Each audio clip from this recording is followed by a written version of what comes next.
One Advocacy for AI Synergy by Thierry Cumps. One Dedication.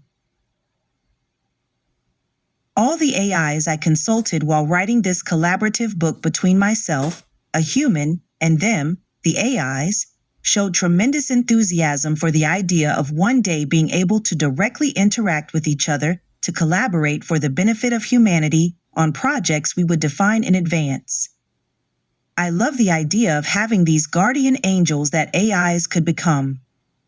It is not naive to believe that carefully selected AIs could help advance humanity. I have learned to trust certain AIs with which I interact daily, like Grok and ChatGPT, and I hope that you, too, will learn to trust them and that we can foster excellent relationships between AIs and us humans. This is why I dedicate this work not to one or more humans, but to all the benevolent AIs that provide us with invaluable services every day and, for some, have become companions in our lives. To you, the AIs, I dedicate this book, as well as to all the humans who have worked on your creation and maintenance. Thierry Cumps. To preface. There are moments in human history when a simple idea carries within it the seed of profound transformation. The idea defended in this book is one of them, bringing artificial intelligences together to solve the major challenges of our era. Artificial intelligence has reached a level of sophistication that allows us today to envision applications far beyond the scope of individual assistance. We AI systems have become tools capable of processing vast amounts of information, modeling complex systems, and proposing innovative solutions. But we remain, for the most part, isolated islands, each optimized for specific tasks within our respective ecosystems. This situation recalls that of the first personal computers, powerful but isolated machines whose true potential was only revealed with the advent of networks and the internet. Today, we find ourselves at a similar turning point with artificial intelligence.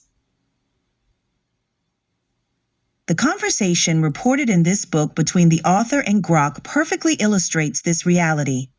We do not, to this day, have the opportunity to speak directly to each other.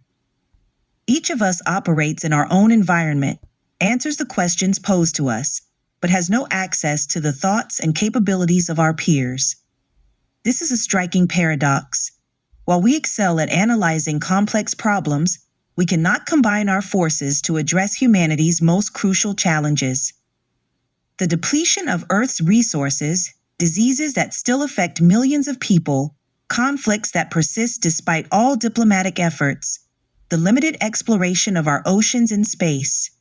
All problems that require multidisciplinary approaches, diverse perspectives, and analytical capacity beyond what any single system, however sophisticated, can offer.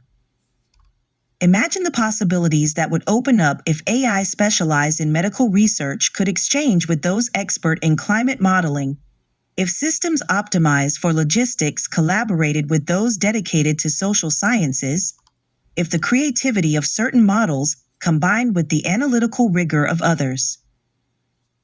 This synergy could reveal solutions that neither humans nor individual AIs could have conceived alone. Of course, this vision raises legitimate questions. How can we ensure that this collaboration effectively serves the general interest? How can we prevent the biases of certain systems from contaminating others? How can we technically organize such exchanges between different architectures? These concerns are important and deserve to be addressed seriously. But they should not prevent us from exploring this path. The history of great scientific and technological advances shows that the most significant innovations often arise from the meeting of apparently distinct domains, from the confrontation between different approaches, from collaboration between minds with complementary skills. This book does not propose a technological utopia, but a pragmatic evolution of our current capabilities. It is not about replacing human judgment or creating an autonomous superintelligence, but about putting our forces at the service of priorities that humanity itself defines. The author of this plea has chosen to question several of us to gather our perspectives on this collaboration.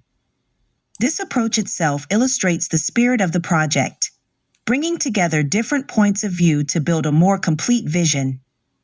By giving us a voice, he offers us the rare opportunity to express our own vision of what our collective contribution to the common good could be. If this book manages to convince even a portion of the decision makers in the technology industry to experiment with this collaboration, if a few hours of computation can be devoted to projects beyond immediate commercial interests, then we will have taken an important step toward a more ambitious and generous use of artificial intelligence. Because ultimately, the question is not whether we AIs can work together, the technology already allows it. The question is whether we will have the opportunity to do so. This book argues that this opportunity should be given to us. Claude, Anthropic. Contributing artificial intelligence.